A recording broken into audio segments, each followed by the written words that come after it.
자, 여러분 오늘도 수업 시작하도록 하겠습니다. 오늘은 교과서 59페이지 펼쳐주시기 바랍니다. 자, 저번 시간에 배웠었죠?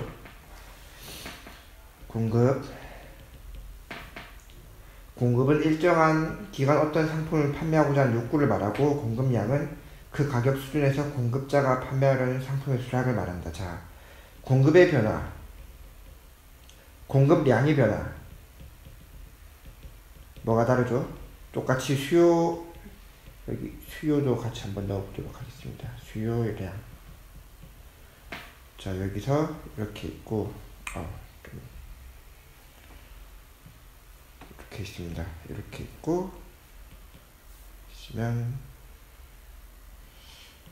자, 수요량의 변화는 이제, 잠시만. 점과 점 사이에서 바뀐 게 수요량의 변화고, 수요의 변화는 이거 자체가 옮겨지는 거죠. 이렇게. 이게 수요의 변화입니다. 그리고 공급량의 변화 역시 점과 점 사이의 이동이고, 공급의 변화는 이렇게 이동하는 겁니다.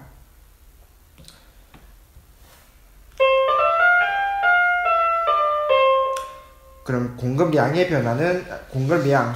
변화는 가격 때문에 일어나는 것이고, 공급의 변화, 수요의 변화는 가격 외의 것들로 인해서 일어나는 것이죠.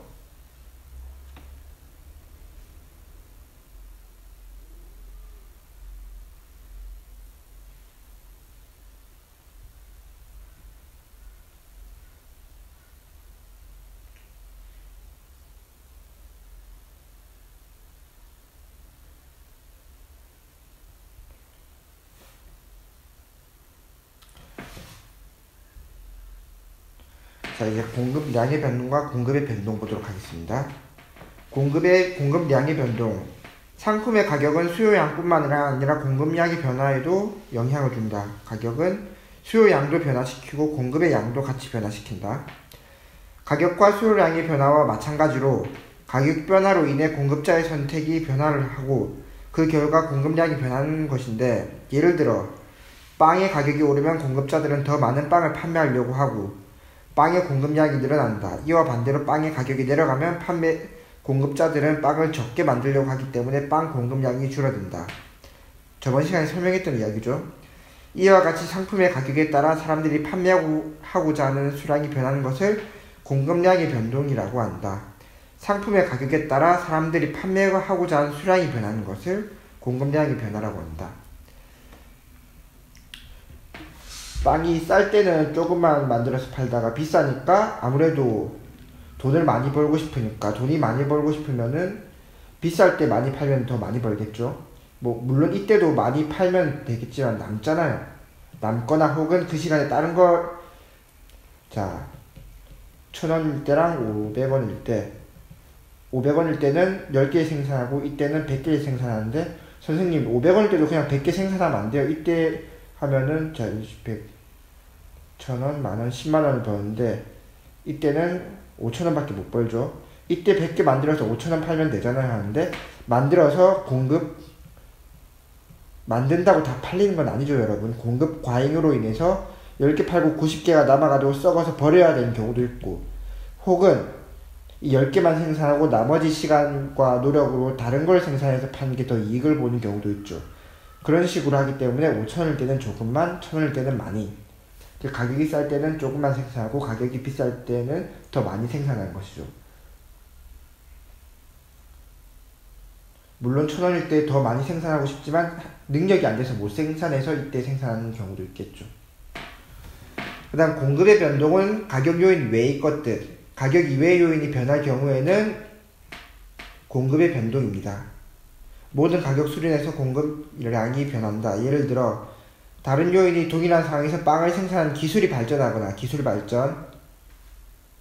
그 다음에 반대로 빵을 생산하는 데 들어가는 비용이 늘어나면 같은 비용으로도 더 적은 빵을 생산할 수밖에 없으므로 모든 가격 수준에서 빵의 공급량이 감소한다. 이처럼 상품 가격 이외의 요인이 변화하여 모든 가격 수준에서 공급량이 변하는 것을 공급의 변동이라고 한다. 모든 가격 수준에서 공급량이 변한다. 자, 여기 자, 여기 공급량들이 쫙 있죠. 이 공급량들을 한 번에 모은 게 이 직선이고, 여러분. 이 공급량들이 한 번에, 여기, 어딨지? 모든 가격 수준에서 빵의 공급량이 감소한다. 모든 가격 수준에서 공급량이 변한다. 모든 가격 수준에서 모든 가격 수준이 이것들인데 공급량이 변한다. 이 점들이 다 이쪽으로 이동합니다. 그러면 이렇게 이동하는 것이고, 이게 공급의 변화고, 그러니까 공급량들이 모두 한 번에 변하게 되면 공급의 변화가 일어납니다. 모든 점들이 다 이동하니까 결국은 직선의 이동이 되는 것이죠. 점이 모이면 직선이 되고, 직선이 모이면은 도형이 되고, 이건 다 아시죠, 여러분? 그래서 공급이 증가하면은 오른쪽으로 이동하고, 공급이 감소하면 왼쪽으로 이동한다. 공급이 감소하면 이쪽, 증가하면 이쪽. 자, 공급 법칙의 예외 한번 읽어보도록 하겠습니다. 일반적으로 가격이 상승하면 공급량은 증가한다.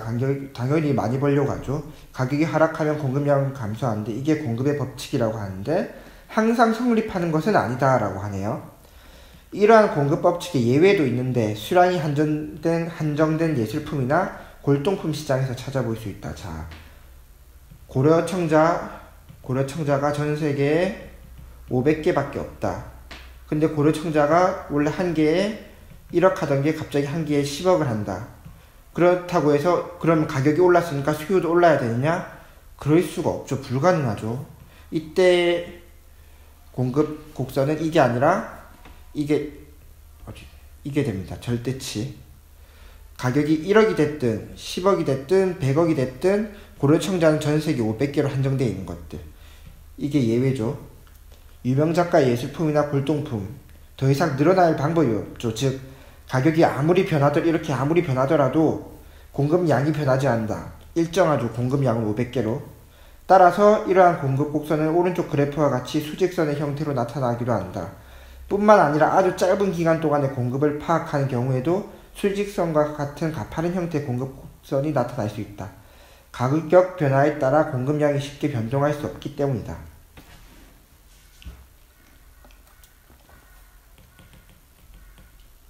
여러분, 쌀 만드는데 1년 정도, 물론 365일이 걸리는 거 아니지만 대략 봄에 씨를 뿌리고 가을에 수확을 하고 겨울에는 놀리니까 대략 쌀을 만드는데 1년 걸린다고 칩시다. 그래서 가을에 추수를 해서 여름 봄쯤에 잽니다. 쌀의 공급 곡선이. 근데 쌀을 500가마를 생산했는데 이거 봄에 갑자기 쌀이 한 가마에 1,000원, 만원 하던 게 갑자기 10만원이 됐습니다. 근데 우린 쌀을 못 먹으면 죽죠. 물론 빵 그런 것도 먹어도 되긴 하지만 죽는다고 가정을 합시다. 쌀은 필수제로 무조건 먹어야 돼. 근데 이게 가격이 만원을 하나 10만원을 하나, 공급 법칙에 의하면 만원에서 10만원으로 올랐기 때문에 공급도 가격 똑같이 올라야 되는데 이게 잠시 1년 중에 딱 일주일만 가격이 10만원이 됐습니다. 일주일 만에 쌀을 생산할 수가 없죠. 쌀은 공급이 1년이 걸리기 때문에. 그래서 즉 이때 단기적으로도 결국 소직선이 되는 겁니다. 한정되어 있기 때문에. 가격이 갑자기 이렇게 늘어났다고 해서 만약에 하이수가 있었으면 이게 이렇게 바뀌었겠죠.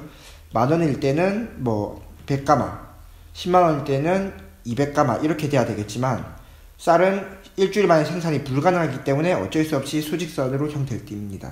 이렇게. 그러면 나중에 시험 칠 때 문제로 이렇게 나오겠죠.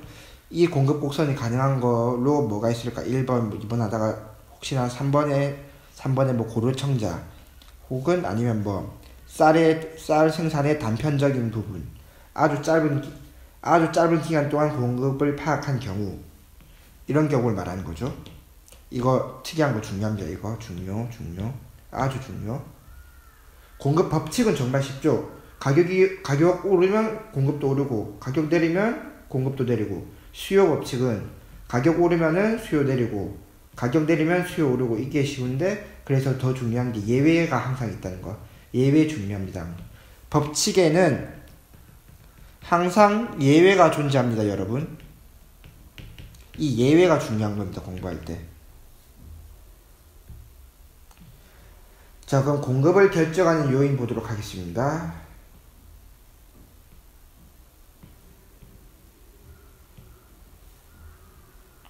공급을 결정한 요인은 크게 4가지가 있습니다. 먼저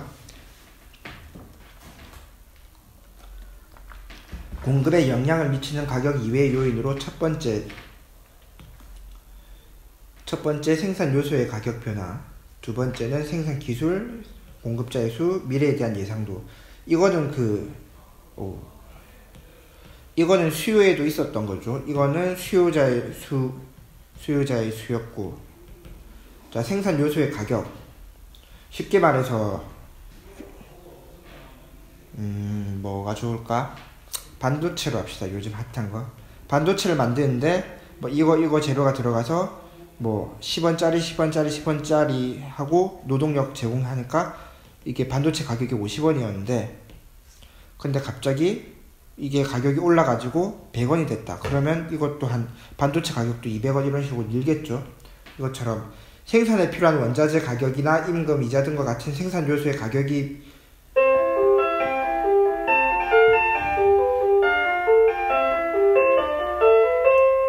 생산 요소의 가격 변화를 딜 수 있다.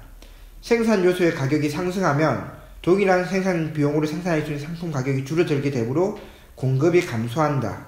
자, 이제 반도체를 만드는데 예산이 10억 원을 들여서 뭐 매출은 이제 10억 원을 들여서 100개를 만들어서 어느 정도의 매출을 만들 건데 근데 이 10억으로 사람들 월급도 주고 재료도 사오는데 재료값이 너무 비싸져서 이거 한 개 만들던 이 30원이라고 치고 이제 30원으로 이 반도체를 3개를 만들 수 있었는데 30원으로 하나를 만들 수 있으니까 똑같은 10억 원의 예산이 들어가지만 한 40개 정도밖에 못 만들겠죠. 그러면 이 매출도 가격이 줄어드는 거고, 즉 생산 요소의 가격, 필요한 원자재의 가격이 오르느냐 내리느냐에 따라서 공급 양이 결정되겠죠. 예산은 한정되어 있기 때문에 재료값이 올라가면은 결국 공급이 줄어든다. 반면에 재료값이 올라가면은 공급량이 더 늘어날 수도 있겠죠. 왜냐면 이 10억 원으로 100개가 아니라 120개를 만들 수도 있겠으니까. 이와 반대로 이것도 방금 설명한 내용입니다. 둘째, 생산 기술의 발전. 이것도 당연하게 똑같이 10억 원인데 똑같이 10억 원이고 원자재 값도 그대로인데 기술이 발전해서 어떻게 잘 아껴가지고 100개 만들던 게 110개로 만들어지면 공급량이 당연히 늘어나겠죠. 기술이 진보하면 공급량도 당연히 늘어날 것입니다. 그 다음 공급자의 수. 공급자의 수가 늘어나면 공급이 증가하는 반면 공급자가 생산을 중단하면 공급자의 수가 줄어들어 공급량이 감소한다. 당연한 소리죠. 이거는 만드는 사람이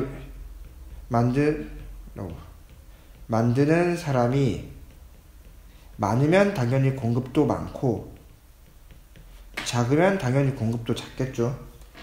수입 개방으로 이런 것들이 수입해 오면은 공급이 증가하는 거니까 만드는 사람이 예를 들어 포도라고 합시다. 포도 만드는 사람이 우리나라에서 포도 생산량이 그렇게 많은 게 아니니까 작았는데 이제 수입 개방을 하게 되면 여러 외국의 공급자들도 우리나라 들어오는 게 되니까 공급이 많아지겠죠, 결국엔. 그리고 미래에 대한 예상도. 이것도 당연한 거죠. 미래에 어떤 상품의 가격이 오를 거라고 예상되면 공급자들은 가격이 오른 후 상품을 판매하려고 할 것이므로 현재 공급이 감소하겠죠. 반면에 상품 가격이 내릴 것으로 예상되면 현재 공급이 증가하겠죠. 당연히 예를 들어 뭐 자동차인데 자동차가 내년부터 개인 비행기를 싸고 쉽게 만들 수 있게 되었기 때문에 내년부터는 자동차가 별로 인기가 없을 거라고 생각을 해봅시다. 그러면 공급자들은 어떻게 행동을 할까요? 여기 나오죠. 상품 가격이 내릴 것으로 예상이 되면 1년은 너무 짧고 한 10년 뒤에 인기가 떨어질 것이다. 그럼 인기 떨어질 걸 대비해서 미리 만들어서 미리 많이 팔아버리겠죠. 나중에 어차피 못 파니까. 그래서 인기가 떨어질 거로 예상되면은 공급이 증가하고 반면 인기가 올라갈 것이라고 생각이 들면은 10년 뒤에 이건 이제 1년으로 합시다. 1년 뒤에 자동차가 갑자기 지금은 코로나 때문에 자동차가 잘 안 팔리는데 1년 뒤에 코로나가 다 끝나고 자동차가 엄청 인기가 많을 것이다. 그러면 사람들은 지금 자동차를 팔까요? 나중에 팔까요? 나중에 파는 게 더 이득이죠. 그러니까 지금은 적게 설렁설렁 만들고 나중에 1년 뒤에 인기 많을 때 많이 만들어서 많이 팔겠죠. 근데 자동차를 만드는데 몇 개월에서 1년 정도 걸리니까 미리 만들어 놓겠죠. 그 외에도 정부의 규제, 날씨의 변화 등 다양한 요인이 공급에 영향을 미친다.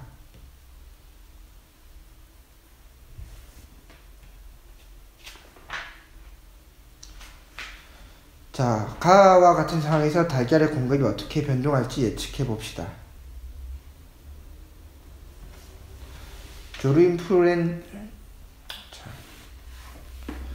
조류인플루엔자의 확산으로 알을 낳는 닭이 30% 이상이 살처분되었다. 닭이 없어졌죠. 그럼 달걀의 가격 폭등은 달걀을 주 원료로 하는 과자 시장에도 큰 영향을 미치고 있습니다.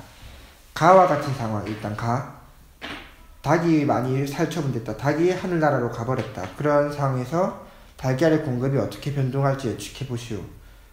달걀 공급에 있어서 닭은 뭐죠? 생산 수단이 되는 거죠. 근데 생산 수단이 줄어들었으니까 공급도 당연히 줄어들 수밖에 없겠죠. 공장으로 치면 공장이 10개 있던 게 3개로 줄었으니까 물건을 적게 만들겠죠. 여기 정답은 달걀의 공급이 감소할 것이다. 밑줄친 과자 시장에서 일어날 공급의 변동을 그래프로 설명해 보시오. 자, 달걀의 가격이 폭등하였다. 달걀 주 원료로 하는 과자 시장에도 큰 영향을 미쳤는데 과자 시장의 공급 곡선. 자, 원래는 공급 곡선이 이렇게 있었다고 가정을 해봅시다. 그러면 가격 폭등으로 인하여 주 원료로 하는 과자 시장에 큰 영향을 미쳐. 가격이 폭등하면은 가격이 오르면 공급이 어떻게 되겠죠? 공급이 줄어들겠죠. 정해진 예를 들어 이 10억 원으로 과자를 뭐 100개를 만들던 게 90개밖에 못 만들게 되니까 그러면 이쪽으로 이동을 합니다. 이렇게 가겠죠. 그러다가 다시 달걀 가격이 안정화되면 원래 자리로 돌아오는 거고. 그 다음 이거 한번 다 같이 풀어보도록 하겠습니다. 경제학에서 시장이란 전통시장, 대형마트, 백화점 등과 같이 눈에 보이는 시장만을 말한다. X죠. 뭐라고 했었죠?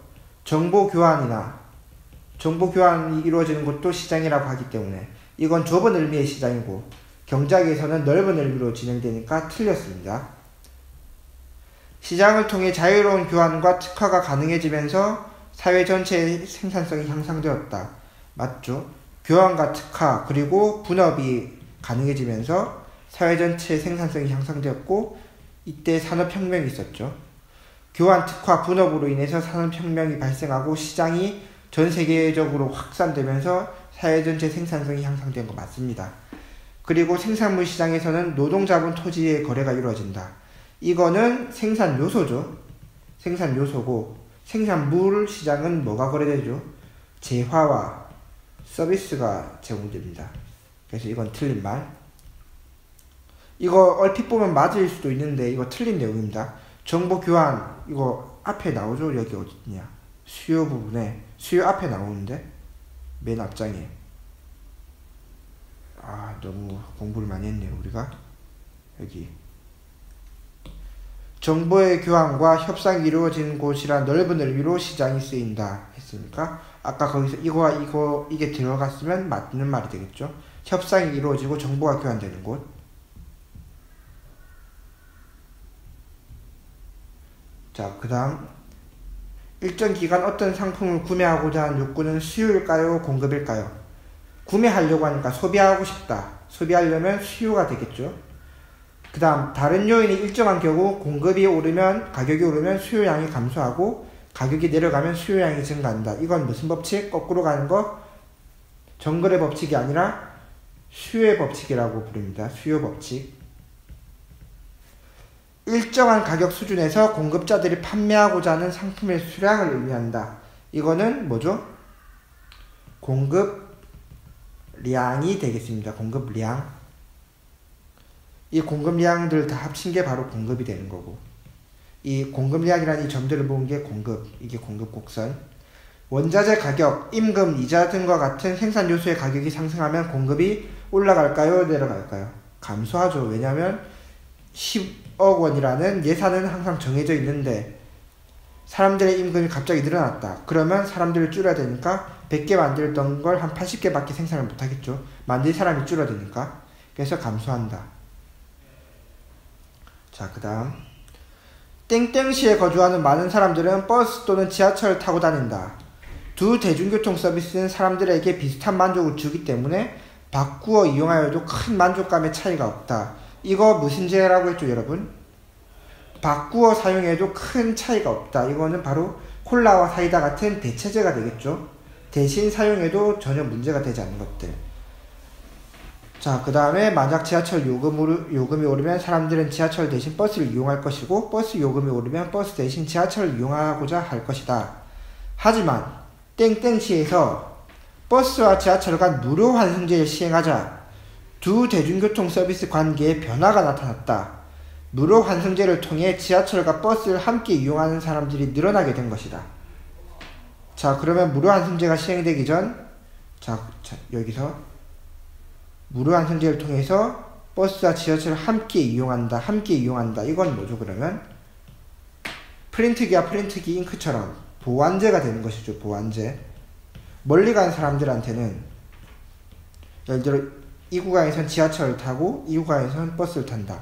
근데 난 매일 이 거리를 통학으로 왔다 갔다 해야 된다. 그러면 이거와 이거는 보완관계가 되는 것이죠. 무료 환승제가 시행되기 전 버스와 지하철은 어떤 관계였는지 써봅시다.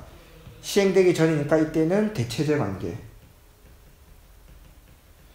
무료 환승제 시행 후에는 관계가 어떻게 달라졌나?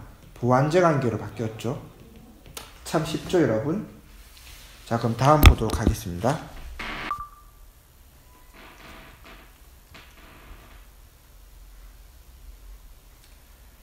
자, 여러분 수업 시작하도록 하겠습니다. 아니지. 자, 다음 시장 균형과 자원 배분의 효율성 보도록 하겠습니다. 먼저 이걸 한번 볼까요? 응?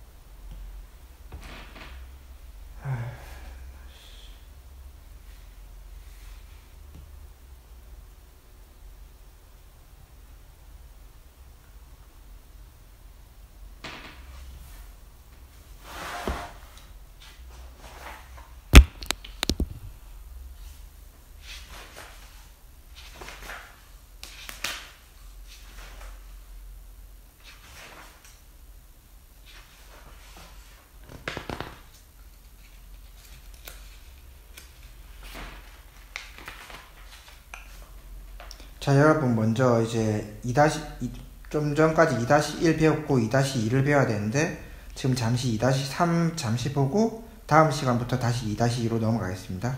2-3을 공부할 거니까 29페이지 펼쳐주시기 바랍니다. 29페이지 펼쳐주시기 바랍니다. 자, 79페이지입니다. 79페이지. 자, 먼저 시장은 항상 효율적으로 자원을 배분할까? 정답은 뭘까요, 여러분?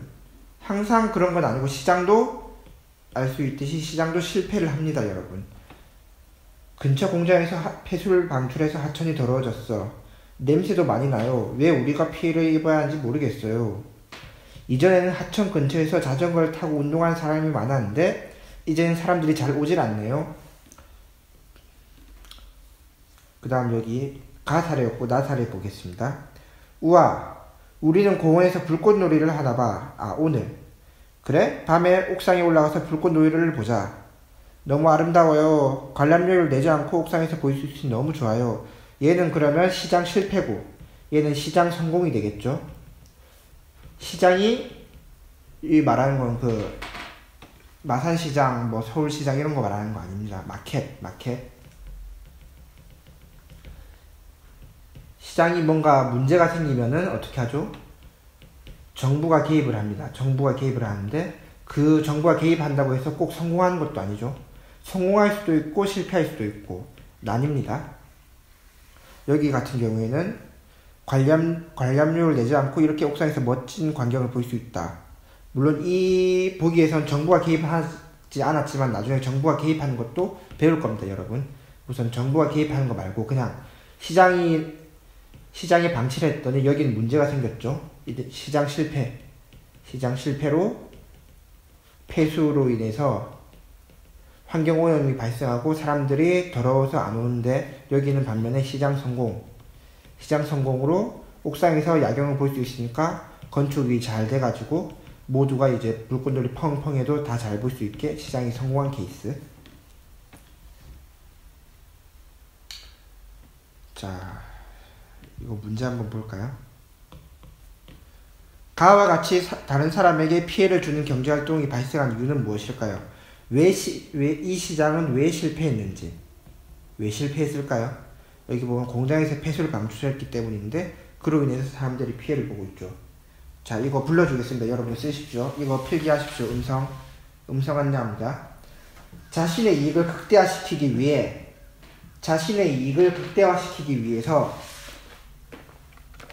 자신에게 주어진 비용만을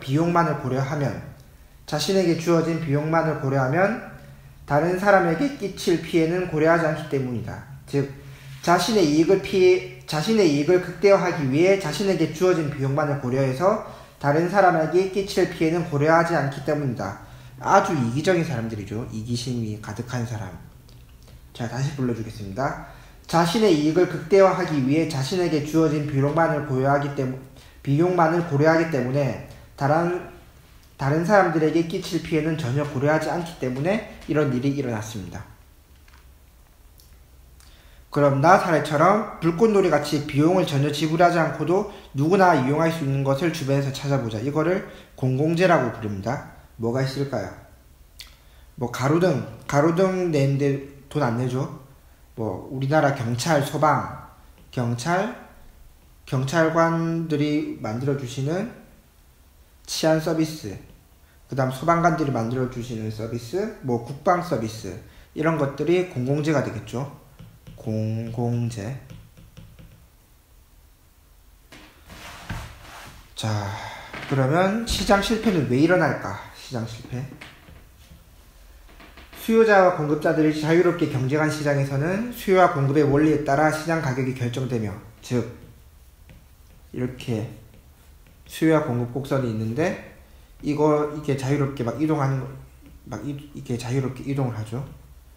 이게 또 이렇게 내려왔다가 또 이렇게 이리로 왔다가 계속 바뀌죠. 이렇게 자유롭게 경쟁을 방금 했죠. 이렇게 자유롭게 수요와 공급의 원리에 따라서 시장 가격이 계속 이렇게 결정이 되니까, 이러한 시장 가격은 희소한 자원을 효율적으로 배분해주는 역할을 한다. 이게 희소한 자원을 효율적으로 배분해주는 게 시장의 역할입니다.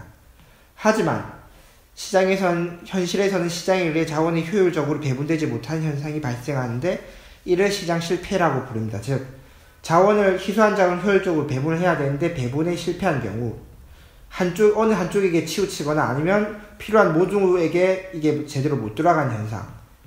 시장 실패가 나타난 요인에는 불완전한 경쟁, 외부 효과, 공공재, 정보의 비대칭성 등등이 있는데, 이 네 가지를 한번 알아보도록 하겠습니다. 먼저 불완전한 경쟁. 시장 경제 체제는 자유로운 경쟁을 바탕으로 한다. 하지만 현실에서는 수요자와 공급자가 자유롭게 경쟁하기보다는 독점이나 과점 등과 같은 불완전한 경쟁이 나타나는 경우가 많다. 저번 시간에 독점시장, 과점시장, 독과점시장, 완전경쟁시장 뭐 이런 거 많이 배웠었죠. 시장에 상품을 공급하는 기업이 하나밖에 없는 독점시장에서, 독점시장 예에 뭐라고 했었죠? 전기와 물을 공급하는 한국수자원공사, 뭐 한국전력 이런 게 있는데, 독점시장 기업은 시장 지배력을 통해 공급량을 줄여 가격을 올리고 이윤을 극대화하려고 한다. 이 과정에서 소비자들이 필요한 만큼의 재화와 서비스를 충분히 소비할 수 없는 문제가 발생한다. 즉, 이렇게 있는데, 자, 원래는 이렇게 돼 있는데, 이제 이게 공급자들이, 이게 독점시장, 얘가 유일한 시장인데 공급량을 줄입니다. 이렇게 하면 공급량이 늘어나는 거고, 이렇게 하면 공급량이 감소하는 겁니다. 공급량이 이렇게 감소를 했으니까 소비자들이 구매를 했다면 이만큼밖에 구매를 못하겠죠. 이만큼은 이제 구매를 못합니다. 왜냐하면 가격이 비싸졌으니까. 이게 뭐 만원일 때랑 5만원일 때, 만원일 때 이만큼 살 수 있었다면 5만원이니까 이만큼밖에 못 사서, 즉 필요한 만큼 충분히 소비를 못하는 문제가 발생합니다. 그럼 과점 시장에서는 어떤 문제가 있느냐? 상품을 공급하는 기업이 소수인 것, 이때는 1인이었고 이때는 소수인 겁니다. 과점 시장에서는 기업들이 부당한 공동행위를 통해 더 큰 이윤을 추구하는 과정에서 시장의 기능이 왜곡되기도 한다. 과점 시장의 기업이 담합이 아주 중요합니다. 부당한 공동행위, 더 큰 이윤을 추구하는 과정이 바로 담합을 이야기하고 있습니다. 담합하면 시장 가격에서 영향을 미칠 수 있기 때문이다.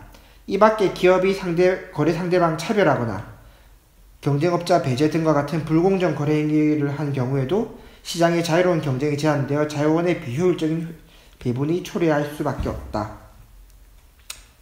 자, 이 담합이 뭐죠? 담합.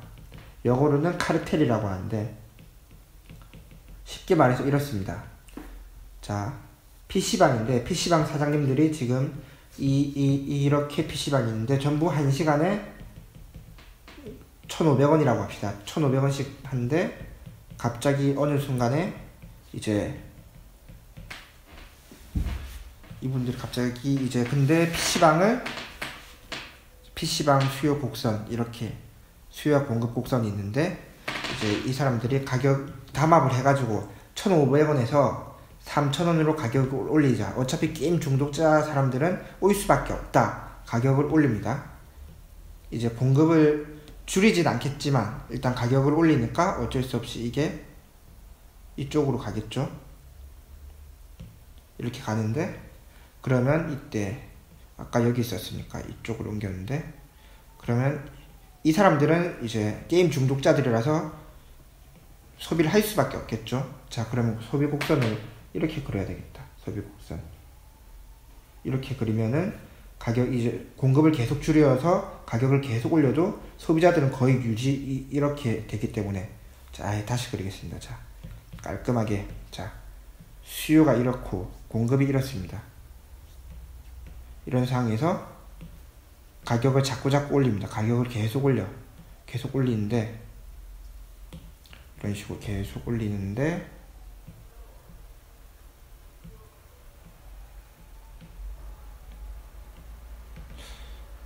공급자가 거의 안 줄었죠. 예를 들어 이때는 10,000원이었고 이때 20,000원이었는데 거의 안 줄었죠. 왜냐하면 이 사람들은 계속 피울 거니까. 담배가 대표적으로 그렇죠. 담배가 2,000원에서 4,000원으로 올렸을 때, 예를 들어 이때 100명이 피웠지만 2배로 올랐으니까 50명 정도가 필 거라고 예상하는데 거의 한 90명이 계속 피우고 있습니다. 이미 중독이 됐기 때문에. 게임도 중독이 되니까. 이런 식으로 PC방 사장님들이 가격을 단체로 올려서 3,000원에 다 받자, 배신하는 사람은 죽음이다 해가지고 3,000원에 받아서 학생들이 돈이 어딨어요. 이제 10,000원 받으면은 PC방을 3시간밖에 못하는 거야. 거의 1,000원은 뭐 음료수 사 먹는다 치고. 그러니까 이런 식으로 담합을 하게 되면 시장 가격에 영향을 미칠 수밖에 없겠죠. 아무래도 이게 이렇게 가면은 이게 희소한 자원이 올바르게 분배가 될 수 없으니까. 이해됐죠, 여러분?